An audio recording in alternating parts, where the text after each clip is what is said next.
క్షత్రియులు అని చెప్పుకున్నటువంటి రాజులు వాళ్ళు 5.5% ఉన్నారు. వైశ్యులు కోమట్లు అని చెప్పుకుంటున్నటువంటి వాళ్ళు 6% ఉన్నారు.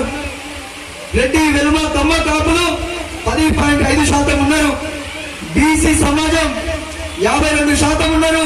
3452 కులాలుగా విభజించబడి ఉన్నారు.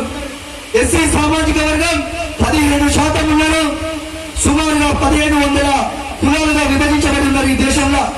ఎస్టీ సామాజిక వర్గం వీళ్ళు కూడా 7.5% ఉన్నారు.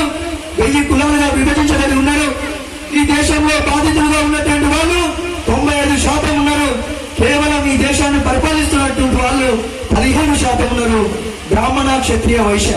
ఇప్పుడు చెప్పండి, డాక్టర్ బాబాసాహెబ్ అంబేద్కర్ గారి ఆలోచన విధానంలో నడుస్తున్నటువంటి ఈ వేదిక నుండి మనం ఏ నిర్ణయం తీసుకోవాలి, ఏ వైపు పోవాలని కూడా మీరు ఆలోచన చేయాలని చెప్పి ఈ సందర్భంగా మరొకసారి మీ అందరికీ విజ్ఞప్తి చేస్తూ